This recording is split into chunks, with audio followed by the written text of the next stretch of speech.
students, how are you all?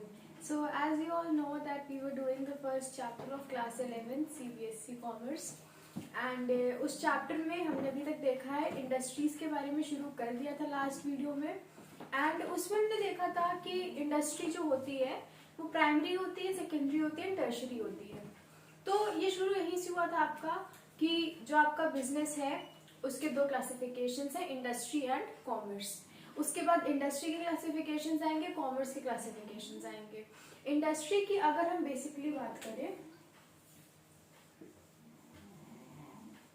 तो industry में क्या है, इंडस्ट्री की तीन क्लासिफिकेशन है। फर्स्ट आपका है primary industry, second is secondary industry and third आपका होता है tertiary industry. Primary industry, secondary industry and tertiary industry. Last video में हमने देखा था कि प्राइमरी इंडस्ट्री क्या होती है एंड सेकेंडरी इंडस्ट्री के बारे में हमने स्टार्ट कर दिया था। तो देखिए प्राइमरी इंडस्ट्री बेसिकली क्या है, इस इंडस्ट्री का काम होता है कि नेचुरल रिसोर्सेज जो हमारे पास अवेलेबल है उनको एक्सट्रैक्ट करना। ठीक है, अगर हम उसको नेचुरल रिसोर्सेज को एक्सट्रैक्ट कर रहे हैं तो वो एक्सट्रैक्टिव इंडस्ट्री में आएगा। एंड अगर हम जो नेचर ने हमें लिविंग ऑर्गेनिजम्स जो एनिमल्स प्रोवाइड करे हैं या आप प्लांट्स की बात करो, अगर हम उनको रेयर कर रहे हैं, रेयर कैसे करते हैं, जैसे कि पोल्ट्री फार्म्स में हेन्स को रखा जाता है, फिर काउस को रेयर करा जाता है उनके मिल्क के लिए, बफलोस को रेयर करा जाता है, फिशेस को आप रखते हो पॉन्ड्स में रखते हो, एक्वेरियम में रखते हो और फिर उनको रेयर करते हो, ठीक है, जिसमें उनका रिप्रोडक्शन भी इन्वॉल्व है। तो जब ये चीज कर रही है कोई इंडस्ट्री तो वो प्राइमरी इंडस्ट्री के अंदर जेनेटिक इंडस्ट्री में आएगी। तो ये दो टाइप के क्लासिफिकेशंस प्राइमरी के थे। First was extractive and second genetic.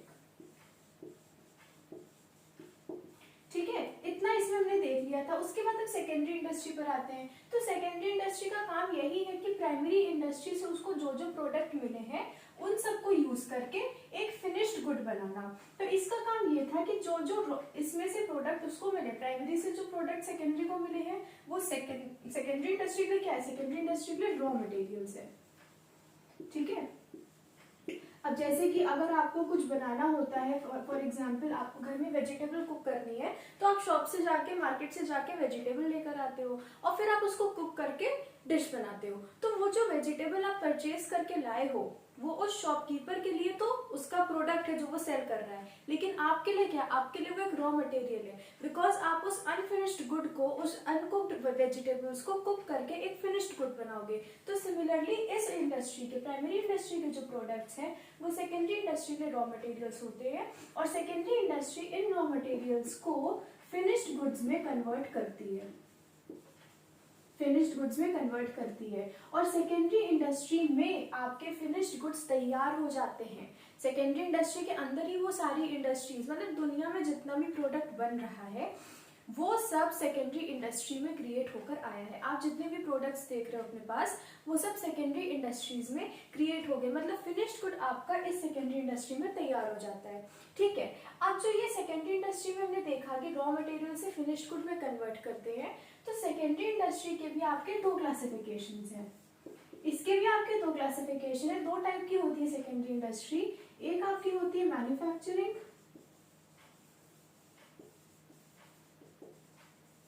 And second होती है आपकी कंस्ट्रक्शन। मैन्युफैक्चरिंग होती है, कंस्ट्रक्शन होती है। अब ये कौन सी इंडस्ट्रीज हैं? मैन्युफैक्चरिंग के बारे में हमने स्टार्ट करा था पिछली वीडियो में। तो मैन्युफैक्चरिंग इंडस्ट्री का बेसिकली यही काम है कि रॉ मटेरियल्स को फिनिश्ड गुड्स में कन्वर्ट करना है। लेकिन जो मैन्युफैक्चरिंग इंडस्ट्री के प्रोडक्ट्स होते हैं, जो मैन्युफैक्चरिंग इंडस्ट्री के प्रोडक्ट्स होते हैं, जब वो तैयार हो जाते हैं इंडस्ट्री के अंदर, फैक्ट्री के अंदर बन जाते हैं, तो उनके जो प्रोड्यूसर्स हैं, जो मैन्युफैक्चरर है जिन्होंने वो प्रोडक्ट बनाया है, उस प्रोडक्ट को ट्रांसफर करके मार्केट में ले जाना होता है। उन्हें वो प्रोडक्ट मार्केट के अंदर लाना होता है, तब जाके वो प्रोडक्ट्स कंज्यूमर्स खरीदते हैं। ठीक है, तो मैन्युफैक्चरिंग इंडस्ट्री के जो प्रोडक्ट्स हैं उनको ट्रांसफर करना पड़ता है, उनको मार्केट के अंदर लाना पड़ता है। मार्केट क्या होती है, मार्केट के बारे में आप बहुत डिटेल में पढ़ोगे अच्छे से। उसमें क्या होता है कि जितना भी बाइंग एंड सेलिंग, एक बायर जो सामान खरीद रहा है और एक सेलर जो सामान बेच रहा है, वो जब कनेक्ट हो जाते हैं, जब उनमें कोई कम्युनिकेशन होती है एंड फिर उनमें डील जहाँ होती है, जिस एरिया में, आप उसको एरिया के कॉन्सेप्ट से देख सकते हो, जिस जगह पे डीलिंग्स होती है, जिस जगह पे बाइंग एंड सेलिंग का प्रोसेस होता है किसी भी चीज के लिए, वो उसकी मार्केट है। आप घर से बाहर निकलते हो तो आपने देखा वेजिटेबल मार्केट, मार्केट एक कॉमनली यूज टर्म है जो सब लोग यूज करते हैं। लेमन्स लैंग्वेज में अगर आप देखो तो मार्केट टर्म जनरली सबके सब यूज करते हैं। लेकिन अब आप कॉमर्स के स्टूडेंट्स हो तो कॉमर्स में क्या है, मार्केट की बहुत वाइड डेफिनेशंस भी हैं, तो वहां पे भी जाने की जरूरत नहीं है। वो अब जब मार्केट आप पढ़ोगे, मार्केटिंग पढ़ोगे, तब पता चलेगा। अभी के लिए ये है कि जो मैन्युफैक्चरिंग इंडस्ट्री के प्रोडक्ट्स होते हैं, जो फिनिश्ड गुड्स होते हैं, उन्हें ट्रांसफर करके एक मार्केट के अंदर लाना होता है। दूसरी जगह जो कंस्ट्रक्शन इंडस्ट्री के फिनिश्ड प्रोडक्ट्स है, कंस्ट्रक्शन इंडस्ट्री भी सेकेंडरी के अंदर है, मतलब वो भी एक फिनिश्ड प्रोडक्ट को बना देती है, एक प्रोडक्ट को फिनिश करके जो आपका फाइनल प्रोडक्ट है वो तैयार कर देती है। लेकिन कंस्ट्रक्शन इंडस्ट्रीज में के जो प्रोडक्ट्स हैं उनकी एक खास बात है कि वो जहाँ पे प्रोड्यूस होते हैं उसी जगह पे रहते हैं, वहां से उन्हें हटाया नहीं जा सकता है। जहाँ पे कंस्ट्रक्शन इंडस्ट्रीज के गुड्स प्रोड्यूस होते हैं वो उसी पर्टिकुलर जगह पे इरेक्ट रहते हैं, फैब्रिकेट कर दिए जाते हैं। क्या कर दिए जाते हैं? फैब्रिकेट कर दिए जाते हैं, फैब्रिकेट कर दिए जाते हैं, उसी पर्टिकुलर जगह पर वो रहते हैं। फॉर एग्जाम्पल, ये आपकी मैन्युफैक्चरिंग इंडस्ट्री है, ये फैक्ट्री है, और ये आपकी कंस्ट्रक्शन इंडस्ट्री है। ठीक है, ये manufacturing industry, construction industry. Manufacturing industry क्या बनाती है आपके, इसके जो प्रोडक्ट्स है दो टाइप के होते हैं, या तो कंज्यूमर प्रोडक्ट्स होते हैं या इंडस्ट्रियल प्रोडक्ट्स होते हैं। ठीक है, कंज्यूमर प्रोडक्ट्स क्या होते हैं? कंज्यूमर प्रोडक्ट्स वो होते हैं जो कि कंज्यूमर्स एकदम फाइनल कंज्यूम करने के लिए परचेज करते हैं। आप गए, आपने ब्रेड खरीदी, कंज्यूमर ने ब्रेड खरीदी, तुरंत कंज्यूम कर ली घर आके। ठीक है, आपने मार्कर खरीदा, आप मार्कर को यूज करना स्टार्ट कर दिया, आपने टेबल खरीदी, यूज करना शुरू कर दिया। इंडस्ट्रियल गुड्स क्या होते हैं? इंडस्ट्रियल गुड्स वो होते हैं जिनका हम यूज करते हैं इन कंज्यूमर गुड्स को बनाने के लिए। अब ये कंज्यूमर गुड्स कैसे बने? किसी मशीन से बने होंगे, किसी टूल्स को यूज करके बने होंगे, किसी इक्विपमेंट को यूज करके बने होंगे, तो वो क्या है? वो आपका एक इंडस्ट्रियल गुड है। ठीक है, फॉर एग्जाम्पल जैसे कि अगर आप बात करो एक फोटो की, ठीक है, एक फोटो है जो कि प्रिंट करनी है आपको, तो वो फोटो फिनिश्ड गुड है, कंज्यूमर गुड है। कंज्यूमर लाया वो फोटो को, उसने सजा के रख दी, ठीक है, उसका काम हो गया। लेकिन अगर आप बात करो उस मशीन की, प्रिंटिंग मशीन की, जिसमें से प्रिंट करके वो फोटो निकाली गई है, तो वो प्रिंटिंग मशीन क्या है? वो इंडस्ट्रियल गुड है। कंज्यूमर उस प्रिंटिंग मशीन को नहीं यूज करेगा, है वो किसी और के लिए कंज्यूम हो सकता है, जिसने वो कंज्यूम करी, जिसने उसको मशीन को यूज कर रहा है, उसके लिए वो आप मान सकते हो। बट हमें कंज्यूमर के पॉइंट ऑफ व्यू से देखना है, जो उस मशीन को यूज कर रहा है उससे वो ऐसी चीजें बना रहा है उन मशीन से जो कि वो सेल करेगा। कंज्यूमर वो होता है, कंज्यूमर एक ऐसा इंसान है जो प्रोडक्ट को खुद के लिए यूज करे, जो सेल ना करे, खुद के लिए यूज करे, वो कंज्यूमर होता है। तो कंज्यूमर की डेफिनेशन आपको बहुत अच्छे से पता होनी चाहिए। अगर एक पर्सन है, एक पर्सन आपके हैं मिस्टर ए एंड एक पर्सन है मिस्टर बी। ए मिस्टर बी के शॉप पे गए, मिस्टर बी का काम है फोटोज प्रिंट करना, ठीक है, तो मिस्टर बी के पास ये मशीन है जिससे वो प्रिंट करके फोटोज देते हैं। मिस्टर बी ने ये मशीन कहीं से खरीदी होगी, ठीक है, और इस मशीन से जो फोटो प्रिंट हो रही है वो फोटो मिस्टर ए ने खरीदी है। तो जब मिस्टर बी ने कहीं से भी, जिस भी सप्लायर से उन्होंने ये मशीन खरीदी होगी, प्रिंटिंग मशीन, तो मिस्टर बी उसको क्यों यूज कर रहे हैं? इससे वो एक ऐसा गुड बना रहे हैं जिसको वो सेल करेंगे, जिसको वो सेल करेंगे। एंड सिंस मिस्टर बी इस प्रोडक्ट का यूज फर्दर प्रोडक्शन के लिए कर रहे हैं, तो ये कंज्यूमर नहीं है, ये एक आप बोल सकते हो कि ये भी आपके उस प्रोडक्ट, जो आपकी बिजनेस की लाइन है, जो उसमें पीपल इन्वॉल्व है, उसके अंदर आ गए हैं। ठीक है, ये बिजनेस कर रहे हैं, दिस इज हिज बिजनेस, कि वो प्रिंटिंग मशीन का यूज करके फोटोज प्रिंट करके सेल कर रहे हैं। लेकिन जब कंज्यूमर ए ये फोटो को ले जाएगा तो क्या वो इस फोटो को कहीं सेल करेगा? नहीं करेगा। या क्या वो इस फोटो से ऐसा कुछ चीज बनाएगा जिससे वो जो वो सेल करेगा? नहीं करेगा। वो इसको अपने घर पे सजा के लगा देगा। ठीक है, तो मिस्टर ए यहाँ पर केवल कंज्यूमर है,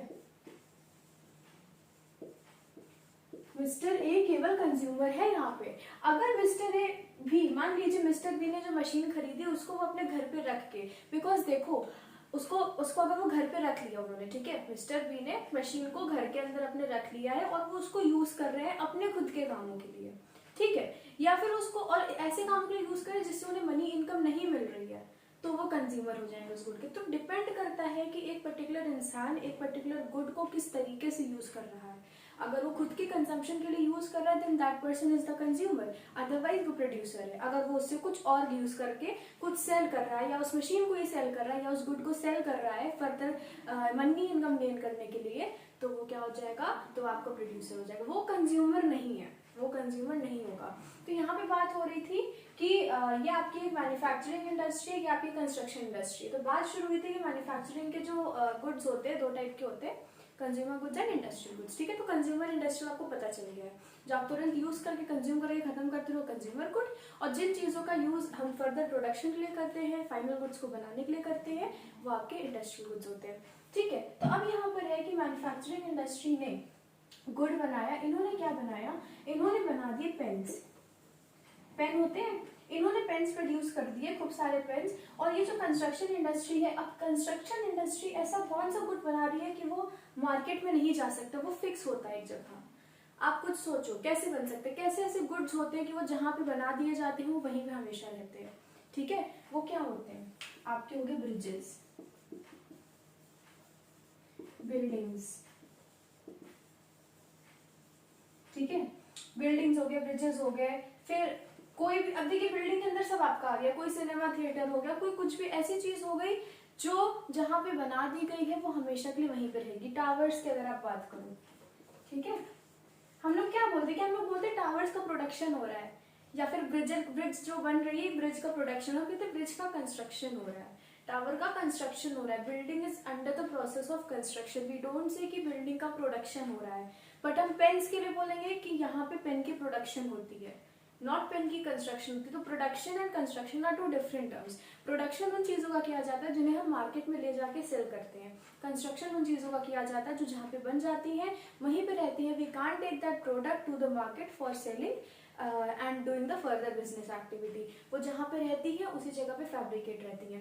तो ये आपने जाना कि मैन्युफैक्चरिंग और कंस्ट्रक्शन इंडस्ट्री जो गुड्स बनाती है वो फाइनल गुड्स होते हैं। ठीक है, मैन्युफैक्चरिंग के प्रोडक्ट्स मार्केट में ले जाते हैं उनको सेलिंग के लिए और आगे के प्रोसेस के लिए। कंस्ट्रक्शन इंडस्ट्रीज के प्रोडक्ट जहां बन जाते हैं उसी जगह पे फिक्स्ड होते हैं। तो ये जो आपका था सेकेंडरी इंडस्ट्री में मैन्युफैक्चरिंग एंड कंस्ट्रक्शन इंडस्ट्री का।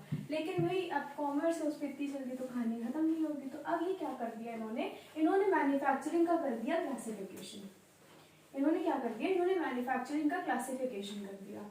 क्योंकि देखिए मैन्युफैक्चरिंग भी जो होती है कई वेज में होती है। अभी जब इसका क्लासिफिकेशन देखोगे तब समझ में आएगा कि जो मैन्युफैक्चरिंग हो रही है किसी भी गुड की, एक आपका मैन्युफैक्चरिंग हो गया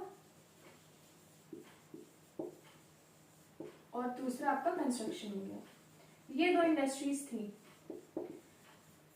पर ये जो मैन्युफैक्चरिंग है ना, इसको भी फर्दर क्लासिफाई करा गया है। मैन्युफैक्चरिंग को फर्दर क्लासिफाई करा गया है। आप ऐसे याद रख सकते हो एसएप। एसएप ये एज सून एज पॉसिबल वाला नहीं है, एज सून एज पॉसिबल वो नहीं है। ये एसएप आपका है, इस ए से होता है एनालिटिकल, एस से होता है सिंथेटिक, ए से आपका है असेंबलिंग,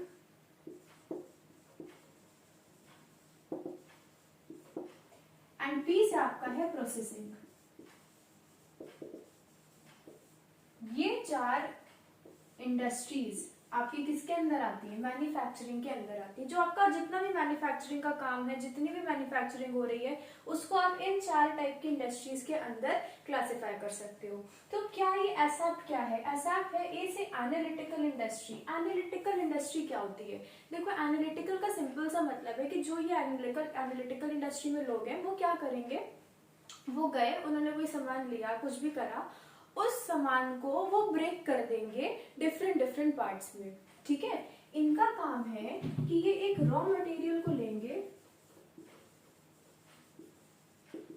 और उसको ब्रेक करके डिफरेंट पार्ट्स में उसको ब्रेक करके सेग्रीगेट कर देंगे, अलग अलग कर देंगे, और उसके बाद वो प्रोडक्ट्स जो अलग अलग करके उन्हें मिलेगा वो उनका फाइनल प्रोडक्ट होगा। अब आप सोचोगे ऐसा कहाँ हो सकता है कि आप एक रॉ मटेरियल को लाओ और उसको ब्रेक कर दो, ठीक है, उसको ब्रेक कर दो, फिर आपके फाइनल प्रोडक्ट्स तैयार होंगे। जैसे क्रूड ऑयल, क्रूड ऑयल आप सबने सुना होगा। क्रूड ऑयल क्या होता है? जो क्रूड ऑयल है ना, ये वो ऑयल है जो जब आपकी साइंटिस्ट होते हैं और सब होते हैं तो वो क्या करते हैं, जैसे जो जमीन से ऑयल निकलता है वो क्रूड ऑयल होता है। वो ये नहीं कि जमीन से आपको अच्छा खासा सब कुछ पहले से मिला नहीं, क्रूड ऑयल हमें मिलता है। जैसे आपको ओर्स मिलते हैं जब आप जाते हो माइनिंग साइट पे, जब आपने क्या होता है माइनिंग साइट पे, क्या आयरन ओर होता है, वो प्योर आयरन नहीं होता, उसमें और भी चीजें मिक्स्ड होती हैं, उसको बाद में साफ करके प्योर आयरन उसमें से निकाला जाता है। इसी तरीके से ऑयल भी हमारा क्रूड ऑयल निकलता है। फिर क्रूड ऑयल को जब हम लाते हैं, अब ये तो भाई एनालिटिकल इंडस्ट्री है, ठीक है। एनालिटिकल इंडस्ट्री क्या करेगी, क्रूड ऑयल उसके लिए रॉ मटेरियल, पर ये इसको किसी और से नहीं मिक्स कर रही है, या ये इसको कुछ और नहीं कर रही है, ये उस क्रूड ऑयल को सेग्रीगेट करेगी, डिफरेंट डिफरेंट पार्ट्स में तोड़ देगी। प्रोसेस होता है अच्छा खासा, और उस प्रोसेस से क्या होगा, ये क्रूड ऑयल को करेगी डिफरेंट पार्ट्स में, जैसे कि पेट्रोलियम, उसके बाद नेचुरल गैस, ठीक है। तो पेट्रोलियम हो गया आपकी, नेचुरल गैस हो गई, तो ये क्या है, डीजल, केरोसिन, सब। तो क्रूड ऑयल को एक ऐसा चीज होती है, एक ऐसा रॉ मटेरियल है कि अगर आपको जो भी एनालिटिकल इंडस्ट्री है उसको क्या करना पड़ेगा, उसको इस क्रूड ऑयल को डिफरेंट डिफरेंट पार्ट्स में तोड़ना पड़ेगा, उन्हें उस रॉ मटेरियल को ब्रेक करना पड़ेगा। जब वो उसको एक पूरा साइंटिफिक प्रोसेस से लेकर जाएंगे, इस क्रूड ऑयल को ले जाएंगे, तब ये क्रूड ऑयल सेपरेट हो जाएगा, पेट्रोलियम अलग हो जाएगा, नेचुरल गैस अलग हो जाएगी, और फिर ये पेट्रोलियम, नेचुरल गैस और उनको मिल रही है। यहाँ पे क्या हो रहा है, यहाँ पे रॉ मटेरियल को ब्रेक करा जा रहा है। एनालिटिकल का मतलब होता है ब्रेक कर देना, तो रॉ मटेरियल को ये ब्रेक करके ये इंडस्ट्री काम करती है। तो एनालिटिकल इंडस्ट्री में उन चीजों की मैन्युफैक्चरिंग हो रही है, यहाँ पे भी मैन्युफैक्चरिंग है, उन चीजों की मैन्युफैक्चरिंग हो रही है जिनको प्रोड्यूस करने के लिए रॉ मटेरियल को ब्रेक करा जाता है डिफरेंट डिफरेंट यूजफुल प्रोडक्ट्स में। क्रूड ऑयल यूजफुल नहीं था, लेकिन पेट्रोलियम, नेचुरल गैस और बाकी जो चीजें उसको सेग्रीगेट, उसको तोड़ने के बाद निकलेंगी, वो यूजफुल है। तो एनालिटिकल इंडस्ट्री क्या करती है, रॉ मटेरियल को डिफरेंट डिफरेंट पार्ट्स में ब्रेक कर देती है। एनालिटिकल हो गई। सेकंड आती है सिंथेटिक। देखो सिंथेटिक क्या होता है, सिंथेटिक का मतलब होता है जोड़ देना। सिंथेटिक का मतलब होता है, एकदम सिंपल टर्म्स में सिंथेटिक का मतलब है मिक्सिंग। मिक्सिंग कहाँ होती है, ऐसी कौन सी इंडस्ट्रीज है जो चीजों को मिक्स करके बनाती है, जैसे कि सीमेंट, ठीक है, सीमेंट बनता है, तो सीमेंट के लिए जो सीमेंट इंडस्ट्री होती है वहां पे क्या होता है, वहां पे डिफरेंट डिफरेंट प्रोडक्ट्स को मिक्स करा जाता है, वाटर हो गया और बाकी सीमेंट के जो जो कॉन्स्टिट्यूएंट्स है। अब आप देखो कॉस्मेटिक्स में जाओ, कॉस्मेटिक्स के जो जो प्रोडक्ट्स हैं वो बनते हैं डिफरेंट डिफरेंट केमिकल्स को, डिफरेंट डिफरेंट कंपाउंड्स को मिक्स करने के बाद, ठीक है। सोप आपका एक ऐसा प्रोडक्ट है जब क्या करते हैं, डिफरेंट केमिकल्स होते हैं जो जो सोप में पड़ने चाहिए, और बेस सोप का लिया जाता है, एसेंस होता है, फ्लेवर होता है, वो सारी चीजें उसमें मिक्स करके फिर सोप बनाया जाता है। तो इस इंडस्ट्री में क्या काम हो रहा है, इस इंडस्ट्री में डिफरेंट चीजों को मिक्स करके फाइनल प्रोडक्ट बना रहे हैं। एनालिटिकल में रॉ मटेरियल को ब्रेक करके फाइनल प्रोडक्ट्स कई सारे बन रहे थे। सिंथेटिक में कई सारे अलग अलग प्रोडक्ट्स को मिक्स करके एक फाइनल प्रोडक्ट बनाया जा रहा है। तो सिंथेटिक मिक्सिंग इंडस्ट्री क्या, जैसे मिक्सर आपका, ठीक है, तो इस इंडस्ट्री में चीजों को मिक्स करके आप प्रोड्यूस करते हो फाइनल प्रोडक्ट को। सिंथेटिक के बाद थर्ड आती है असेंबलिंग। अब आप सोचोगे ये असेंबलिंग का क्या मतलब, असेंबलिंग का मतलब होता है असेंबल करना, इकट्ठा करना। तो सिंथेटिक और असेंबलिंग में फर्क क्या है, देखिए सिंथेटिक और असेंबलिंग में ये फर्क है कि सिंथेटिक में हम चीजों को क्या करते हैं, मिक्स करते हैं। सिंथेटिक में हम चीजों को मिक्स करते हैं, मिक्स करने का मतलब है वो सारे कंपाउंड्स एक साथ मिक्स होके अपना फॉर्म बदल देते हैं। पर असेंबलिंग में क्या होता है, असेंबलिंग का मतलब है चीजों को एक साथ इकट्ठे करके रख देना। असेंबलिंग का मतलब है केवल चीजों को इकट्ठे करके रखना। कहाँ पे इकट्ठे करके रखते हैं, फॉर एग्जाम्पल आप देखो, आपके पास एक कार है, तो कार में क्या है, कार में देखिए, कार में उसका डोर होता है, ठीक है, विंडोज होती हैं। अगर कार के अंदर देखो तो स्टेयरिंग व्हील होता है, ब्रेक होता है, एक्सीलरेटर होता है, उसके बाद अंदर मिरर होता है, सीट्स होती हैं, और नीचे जो भी आपका है वो चीजें होंगी, म्यूजिक सिस्टम होता है, ठीक है, सारी चीजें कार में होती हैं। तो ये क्या है, यहाँ पे डिफरेंट प्रोडक्ट्स को असेंबल करके ये फाइनल कार बना दी हुई है, ठीक है, डिफरेंट प्रोडक्ट्स को असेंबल करके फाइनल कार बना दी। ऐसी साइकिल में होता है, ऐसे ही कंप्यूटर में होता है। कंप्यूटर में क्या है, आपका मॉनिटर है, सीपीयू है, यूपीएस है, ठीक है। इन सब चीजों को, माउस है, कीबोर्ड, इन सब चीजों को असेंबल करके आपका पूरा कंप्यूटर तैयार होता है। क्या यहाँ पे आप इन चीजों को मिक्स कर रहे हो? जैसे एक नेल पेंट होती है, नेल पॉलिश, उसको मिक्स करके बनाया जाता है। उसके अंदर अगर आप नेल पेंट को देखोगे तो उसके अंदर के कंपोनेंट अलग अलग नहीं दिखेंगे, बट एक कार के कंपोनेंट्स अलग अलग दिख रहे हैं। तो असेंबलिंग का काम दोनों में हो रहा है, मिक्स करने का काम हो रहा है, लेकिन फर्क क्या है? सिंथेटिक की जो मिक्सिंग है उसमें हमें कंपोनेंट्स आखिरी में अलग अलग नहीं पता चलते, उसमें चीज मिक्स कर दी गई है, और एंड में फाइनल प्रोडक्ट में आप डिफरेंशिएट नहीं कर पाओगे कि कौन से अलग अलग कंपोनेंट्स हैं। लेकिन अगर आप असेंबलिंग में देखो तो असेंबलिंग में क्या है, डिफरेंट डिफरेंट मैन्युफैक्चर्ड कंपोनेंट्स को एक साथ इकट्ठे रख के फाइनल प्रोडक्ट बना दिया जाता है। सबसे बेस्ट एग्जांपल इसमें आपका कार है, ठीक है, ये होता है। कार के अलावा आप देखो तो इसमें है वॉचेस। वॉच की अगर आप बात करो तो वॉच में क्या होता है, वॉच के अंदर भी जितने भी उसके चीजें हैं, वॉच का वो हैंडल है, और बाकी उसमें जो भी नीडल्स लग रही हैं, उसमें बैटरी लग रही है, जो भी आपका, वो अलग अलग चीजों को असेंबल करके वॉच बना दी गई है। असेंबल करा जाता है, मिक्स नहीं करा जा रहा है। सोप में चीजें मिक्स्ड है। तो सिंथेटिक और असेंबलिंग का डिफरेंस आपको पता होना चाहिए। सिंथेटिक में चीजों को मिक्स करा जाता है एंड असेंबलिंग में इकट्ठे रख के उसको एक फाइनल प्रोडक्ट बनाया जाता है, ठीक है। तो ये असेंबलिंग थी। एंड देन आपका लास्ट आता है प्री प्रोसेसिंग। प्रोसेसिंग क्या होता है? प्रोसेसिंग का सिंपल सा मतलब है कि हमें अगर कोई गुड बनाना है तो उसके लिए उस चीज को बनने के लिए कई सारे स्टेप से होकर गुजरना पड़ेगा। एक ही चीज को हमें कई सारे स्टेप से लेकर गुजारना पड़ेगा, तब जाके वो फाइनल प्रोडक्ट बनेगा। ऐसा कब होता है? ऐसा आपका होता है टेक्सटाइल इंडस्ट्री में।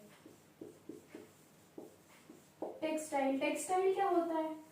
अगर आप कॉटन टेक्सटाइल की बात करो तो कॉटन क्लॉथ कैसे बनता है? कॉटन क्लॉथ के लिए कॉटन लाई जाती है, एंड कॉटन कैसी होती है? कॉटन आपने देखी, रुई, ठीक है, सॉफ्ट सी होती है। उससे एक क्लॉथ कैसे बन सकता है? क्योंकि उसको डिफरेंट डिफरेंट स्टेप से होकर गुजरना पड़ता है। उस कॉटन को स्पिनिंग, वीविंग करके फिर क्लॉथ बनता है, फिर उस क्लॉथ को डाई करा जाता है, कलर करा जाता है, ठीक है, ऐसे करके वो पूरा क्लॉथ आपका बनता है। तो यहाँ पे उस कॉटन को डिफरेंट डिफरेंट स्टेजेस से होकर गुजरना पड़ रहा है।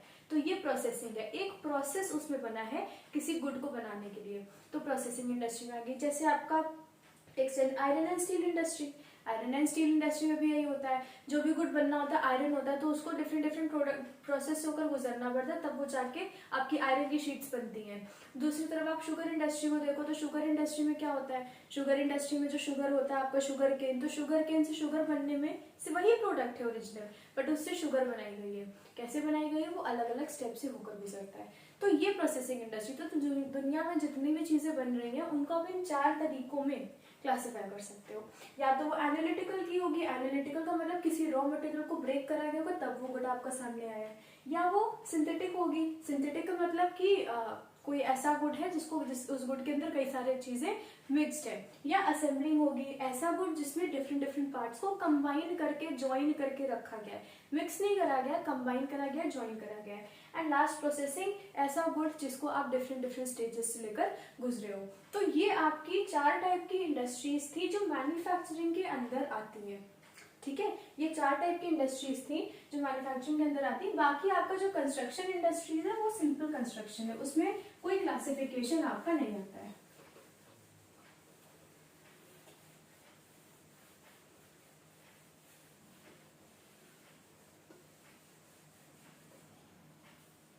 तो इसमें बेसिकली हमने ये देखा कि जो आपकी सेकेंडरी इंडस्ट्री है, मैन्युफैक्चरिंग होती है, कंस्ट्रक्शन होती है। मैन्युफैक्चरिंग के आपके 4 क्लासिफिकेशंस है, analytical, synthetical, processing and assembling.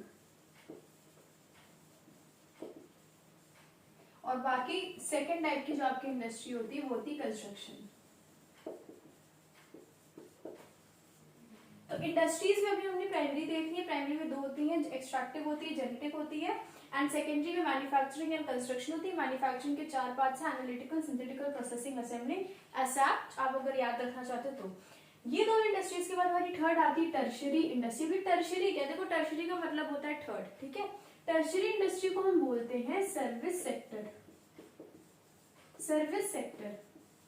अब देखिए आपको ये बता दिया गया कि सेकेंडरी इंडस्ट्री में आपका प्रोडक्ट तैयार हो जाता है। सेकेंडरी इंडस्ट्री ऐसी इंडस्ट्रीज है कि वहां पे आपका फाइनल प्रोडक्ट कंप्लीटली तैयार हो जाता है। अब उस प्रोडक्ट का क्या करेगी वो इंडस्ट्री ने, प्राइमरी इंडस्ट्री ने अपना सामान बनाया, उसने सामान सेकेंडरी को दे दिया, सेकेंडरी ने खरीद लिया, सेकेंडरी ने उसको मैन्युफैक्चरिंग कंस्ट्रक्शन जहां भी भेज के उससे सामान बना लिया, सामान तैयार हो चुका है जो एक्चुअली में कंज्यूमर को चाहिए। क्यों बना रही है इंडस्ट्री कोई भी गुड? बिकॉज वो गुड्स कंज्यूमर को परचेज करने हैं। वो इसलिए गुड बना रही है because consumers are willing to purchase that good and pay price for it, और वो प्राइस लेने के लिए ही वो ये गुड्स बना रहे हैं। ठीक है, गुड बन चुका है सेकेंडरी इंडस्ट्री में, अब उस गुड का करा क्या जाएगा? अपने पास तो नहीं रखेंगे, उन्हें वो गुड उस कंज्यूमर तक पहुंचाना है जिसे चाहिए, उन्हें वो गुड अब उस कंज्यूमर तक पहुंचाना है जिसे चाहिए। तो अब ये जो प्रोसेस है, ये जो गैप है प्रोड्यूसर के बीच में, प्रोड्यूसर देखो कौन कौन है, वो सारे लोग प्रोड्यूसर हैं जो प्राइमरी इंडस्ट्री के एक्सट्रैक्टिव जेनेटिक में है, सेकेंडरी इंडस्ट्री के manufacturing, analytical, synthetical, processing, assembling, construction,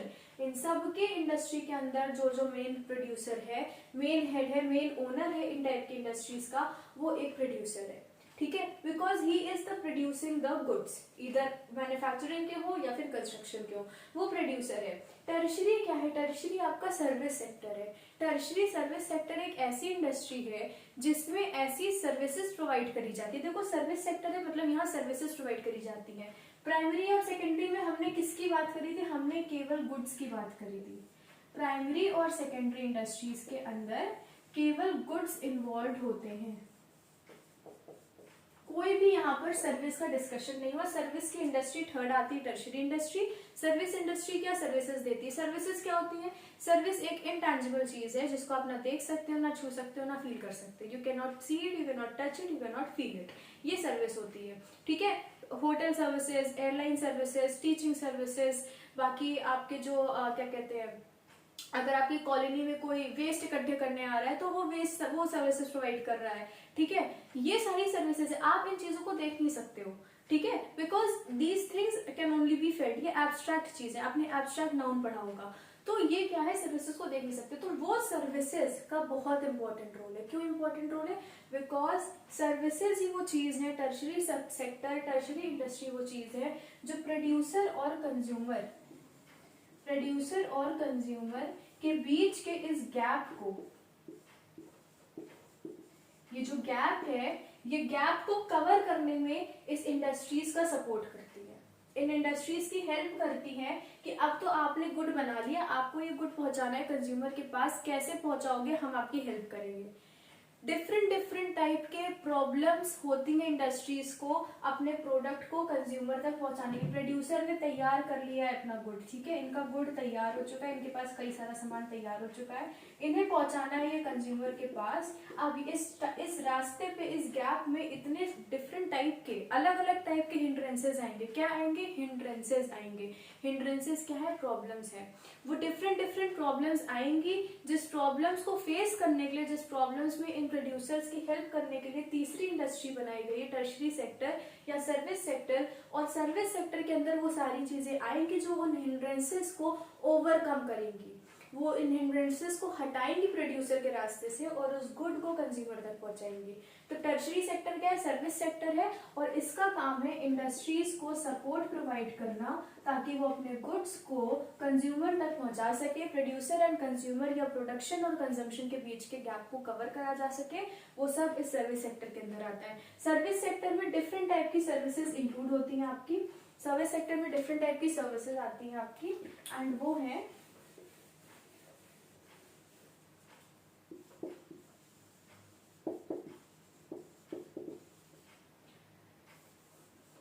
देखो किन किन टाइप की सर्विसेज आपकी आती है। वो सर्विस आपकी होती है ट्रांसपोर्ट की,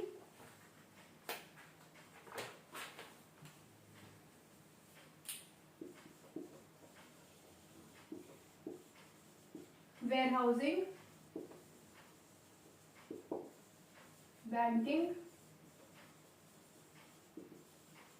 इंश्योरेंस एंड एडवर्टाइजिंग। अब ये इतने सारे टर्म्स फिर से आगे क्या है, ये फिर से ट्रांसपोर्टिंग वेयरहाउसिंग आ गया। देखो जब आपको शुरू में कहानी बताई गई थी पूरी प्रोड्यूसर से कंज्यूमर तक की, आपको अगर याद हो तो ये टर्म्स वहां पे आए थे, उसके एक्सप्लेनेशन, वो प्रोसेस आपको फिर से एक्सप्लेन करा जाएगा जब आप ये इंडस्ट्री एंड कॉमर्स समझ लोगे। तो ये सारे टर्म्स वहां पर आए थे जो क्या थे, बीच बीच में इन्वॉल्व हुए थे। कहीं पे ट्रांसपोर्टेशन की जरूरत पड़ गई, कहीं वेयर हाउसिंग की जरूरत पड़ गई, कहीं बैंकिंग की जरूरत पड़ गई, ये हुआ था। Because these are the support services, ये सपोर्ट प्रोवाइड करेंगी इस प्रोड्यूसर को कि वो अपने गुड को कंज्यूमर तक ले जाए। ट्रांसपोर्ट क्या प्रोवाइड करेगा? ट्रांसपोर्ट हेल्प करेगा कि सामान जो है सही प्लेस पे पहुंच जाए, जिस प्लेस पे पहुंचाना है। तो जो आपका ट्रांसपोर्ट होता है उसका काम होता है movement of good from one place to another, good को एक जगह से दूसरी जगह ले जाना। वेयर हाउसिंग का क्या क्या काम है? गुड को स्टोर करके रखना। ठीक है, आपको बताया था वेयर हाउसेज होते हैं, स्टोर हाउसेज होते हैं, और वहां पे गुड्स को स्टोर करके रखा जाता है। ठीक है, स्टोर करके रखा जाता है गुड्स को, ताकि वो खराब ना हो जाए। ठीक है, बिकॉज खराब हो जाएगा तो सारी मेहनत खराब हो जाएगी प्रोड्यूसर की। बैंकिंग क्या करती है? बैंकिंग प्रोवाइड करती है क्रेडिट सर्विसेज, या आप बोलो क्रेडिट फैसिलिटी। अब ये क्रेडिट फैसिलिटी क्या है? देखिए, क्रेडिट का मतलब, जब भी क्रेडिट आप सुनो अपने बिजनेस में, तो क्रेडिट का मतलब होता है लोन। ठीक है, इजी अंडरस्टैंडिंग के लिए क्रेडिट का मतलब होता है लोन। ठीक है, आप क्या करते हो? बैंक से जाके लोन लेते हो। ठीक है, लोन लेते हो, इंटरेस्ट के साथ उसको वापस करते हो। तो ऐसे जो आपके जो बिजनेसमैन है, तो उनको भी लोन्स की जरूरत पड़ती है। अचानक से अगर उन्हें बहुत ज्यादा कैश की जरूरत पड़ गई, बहुत ज्यादा पैसे की जरूरत पड़ गई, तो क्या करेंगे? वो कहाँ से पैसे लेंगे? बैंक से लेंगे जाके। तो उनकी प्रॉब्लम कौन खत्म कर रहा है? बैंक खत्म कर रहा है। उन्हें अपना गुड पहुंचाना है, दिल्ली में प्रोड्यूस करके वो बैठे, उनको है कि अब हमें ये गुड तो मुंबई पहुंचाना है, कैसे पहुंचाएंगे? ट्रांसपोर्ट सर्विस आती है कि तेरे हमें ना हम ट्रांसपोर्ट कर देंगे गुड को। ट्रांसपोर्टेशन सर्विसेज क्यों बनी? इसीलिए बनी है। और आपने देखा होगा कार्गो जाता रहता है, आपने कार्गो ट्रेन देखी होगी, उस ट्रेन से कितना सारा, कई अक्सर अपने कार्गो ट्रेन में कोल जाते हुए देखा होगा। ठीक है, तो क्या ये ट्रांसपोर्ट सर्विसेज है। वेयर हाउसिंग की दिक्कत आई, अब प्रोड्यूसर ने देखा उसके घर पे जो है आ गए सामान, घर पे नहीं, सॉरी, घर पे क्यों आएंगे, वो तो उनके बिजनेस में आएंगे। ठीक है, जहां भी उनका बिजनेस होगा वहां पे वो सारा सामान लेकर आ गए। ठीक है, इतना सारा सामान है कि उसको सामान को रखने के 2 रूम जितनी जगह चाहिए, और उनके पास जगह नहीं है, तो क्या करेंगे? वो वेयर हाउसिंग के पास जाएंगे, वो बोलेंगे भाई वेयर हाउस हमको दे दो, एक स्टोर रूम दे दो, हम पैसे दे देंगे, रेंट दे देंगे, हमें अपना गुड स्टोर करके रखना है, कहीं जगह नहीं। अगर हम खुला रखेंगे, बारिश वगैरह हो गई तो, अगर बारिश का सीजन है, या फिर किसी और तरीके से डिस्ट्रॉय होगा तो क्या करेंगे? वहां पे वेयर हाउसिंग आगे बचाने आगे क्या है, हम आपके गुड को हम बताते हैं वेयर हाउस में रख दो। ठीक है, फिर बैंकिंग, अचानक पैसे की जरूरत पड़ गई, क्या करेंगे? लोन ले लेंगे जाके। बैंक आ गई, बैंक बैठी हुई कि यहाँ पे हम आपको लोन दे देंगे। इंश्योरेंस, अब क्या हुआ? अब उनको लग रहा है कि हमने गुड तो चलो रख लिया, वेयर हाउस के अंदर रख लिया, पर बाय चांस गुड्स खराब हो गए, क्योंकि गुड मान लीजिए उन्हें बहुत टाइम के लिए रखना है, और उनको डर लग रहा है अगर मेरे गुड्स खराब हो गए तो फिर मेरा क्या हो जाएगा। तो क्या करेंगे? उन गुड्स को इंश्योर करवा लेंगे। इंश्योरेंस होता क्या है? इंश्योरेंस का सिंपल सा मतलब है, जैसे अगर आपको कोई गुड इंश्योर करवाना है, ठीक है, आपके पास, जैसे आप एक प्रोड्यूसर को ले लो, उस प्रोड्यूसर के पास 1000 बॉक्स है, और उन बॉक्स के अंदर मान लीजिए कोई भी प्रोडक्ट, उन बॉक्सेस के अंदर मोबाइल फोन्स हैं, मोबाइल सेट्स रखे हैं। अब 1000 बॉक्स है, उनके अंदर मोबाइल सेट रखे हैं कई सारे। अब उनको डर है कि बाय चांस आग लग गई, या फ्लड आ गई, या फिर और कोई तरह की प्रॉब्लम होगी, तो मेरे तो सारे गुड्स खराब हो जाएंगे, क्योंकि इन चीजों पे उस बिजनेसमैन का कंट्रोल नहीं है। And these are the risk जो बिजनेसमैन ले रहा है, these are the main risk जो बिजनेसमैन ले रहा है। तो अब भी उसको तो नहीं पता कब बाढ़ आ जाए, कब अर्थक्वेक आ जाए, कब आग लग जाए उसके वेयर हाउस में, उसको तो नहीं पता है। तो इसके क्या करता है, अब उसको डर है इस चीज का, ये डर है, ये रिस्क उसके सामने है कि मेरा प्रोडक्ट खराब हो सकता है। और जब रिस्क आता है ना, तो इंश्योरेंस वहां मदद करने आ जाता है। इंश्योरेंस कहता है कि आप एक काम करो, गुड्स को आप मान लीजिए 1000 गुड्स है, आप इंश्योरेंस करवा लो, थोड़ी थोड़ी हमें इंस्टॉलमेंट देते रहना, बाय चांस आपके गुड जो है डिस्ट्रॉय हो जाएंगे, तो हम उनकी टोटल वैल्यू का आपको थोड़ा सा कुछ परसेंट अपने पास रख के बाकी दे देंगे। फॉर एग्जाम्पल उनके टोटल गुड्स 10 लाख के थे, फॉर एग्जाम्पल उनके टोटल सामान 10 लाख का था, अगर वो इंश्योरेंस करवा लेंगे, और मान लीजिए इंश्योरेंस उनका इसलिए हुआ है कि जब अगर आपका गुड खराब हो जाएगा और फिर आपको उस पैसों की जरूरत पड़ेगी, आपने इंश्योरेंस करवाया है, तो हमारी कंपनी आपको 8 लाख रुपीज दे देगी, उसके बदले 8 लाख दे देगी। तो एटलीस्ट उस प्रोड्यूसर को अगर उसका गुड खराब होता है तो 8 लाख रुपीज मिल जाएंगे। ठीक है, करना क्या होगा, उसको केवल मंथली इंस्टॉलमेंट देनी होगी, पैसे देनी होगी मंथली। तो ये क्या है, अगर उसको प्रॉब्लम हो गई, उसका गुड खराब हो गया, तो उसको इंश्योरेंस कंपनी से पैसे मिल जाएंगे। तो ये क्या है, ये सर्विसेज है जो एक प्रोड्यूसर को बचाती हैं, सपोर्ट प्रोवाइड करती हैं, कि वो जो प्रोसेस उसका चला जा रहा है गुड्स को कंज्यूमर तक भेजने का, उसमें कोई बीच में हिंड्रेंस ना आए। लास्ट है आपका एडवर्टाइजिंग। अब ये सबसे बड़ी हिंड्रेंस है। प्रोड्यूसर ने गुड्स प्रोड्यूस करके रखे हैं, उसे नहीं पता कंज्यूमर कहाँ पर है, कंज्यूमर को गुड्स की जरूरत है, उसे नहीं पता प्रोड्यूसर कहाँ पर है। कैसे आपको पता चलता है मार्केट में कोई नया सामान आया? ऐसा तो नहीं है कि आप अंतर्यामी हो, आपको पता चल जाए क्या नया गुड आया है। आप टीवी पे ऐड देखते हो, फोन में ऐड देखते हो, रेडियो में ऐड सुनते हो, इससे क्या होता है आपको पता चलता है कि हाँ एक नया गुड आ गया है। कैसे पता चलता है? एडवर्टाइजमेंट से पता चलता है। तो प्रोड्यूसर की जो प्रॉब्लम है कि कंज्यूमर्स कहाँ पर है, किन्हें हमारे गुड की जरूरत है, वो पूरा करती है एडवर्टाइजमेंट। एडवर्टाइज वो करते हैं, उससे उनको पता चलता है कि हाँ किन्हें जरूरत है। कंज्यूमर एडवर्टाइजमेंट देखते हैं तो उन्हें पता चलता है अच्छा हाँ मुझे इन चीज की जरूरत है, वो चीज बन चुकी है, ठीक है, इस चीज से मेरी नीड सेटिस्फाई हो जाएगी और हम आकर उस गुड को परचेज कर लेंगे। तो एडवर्टाइजिंग ये जो प्रॉब्लम है प्रोड्यूसर और कंज्यूमर के बीच के जो गैप है इसकी प्रॉब्लम को कवर करती है। तो ये सब क्या है? ये सारी सर्विसेज हैं। These are the services, these are the part of the service sector और we can say tertiary industry which are providing support to the producer to bridge the gap between the producer and the consumer. इस gap को cover करने के लिए जो बीच में hindrances आएंगे उनको हटाने के लिए ये इंडस्ट्रीज फंक्शन करेंगी and these industries are also the part of commerce. ये मेन जो आपका टर्शरी इंडस्ट्री है ना, ये बेसिकली आपका कॉमर्स से रिलेटेड है। जो कॉमर्स आपका बिजनेस का दूसरा क्लासिफिकेशन, अभी हम बिजनेस का फर्स्ट क्लासिफिकेशन देख रहे हैं इंडस्ट्री का। इसके बाद जो आपका सेकंड क्लासिफिकेशन कॉमर्स है उसमें हम देखेंगे कि कॉमर्स की जब कहानी आपकी, फिर कॉमर्स की कहानी बेसिक से शुरू होगी, फिर आप एंड पे होगा तो आपको पता चलेगा कि ये जो सर्विस सेक्टर की इंडस्ट्रीज है यही कॉमर्स होती है। कैसे होती है कॉमर्स के बारे में जब पता करेंगे तब पता चलेगा। अभी इंडस्ट्री का देख लिया है, इंडस्ट्री के बारे में बस इतना जानिए। इंडस्ट्री का काम होता है प्रोडक्शन का काम। और इस इंडस्ट्री कितने टाइप की होती है? 3 टाइप की होती है, primary, secondary, tertiary. Primary industry में एक्सट्रैक्टिव एंड जेनेटिक, सेकेंडरी में मैन्युफैक्चरिंग एंड कंस्ट्रक्शन।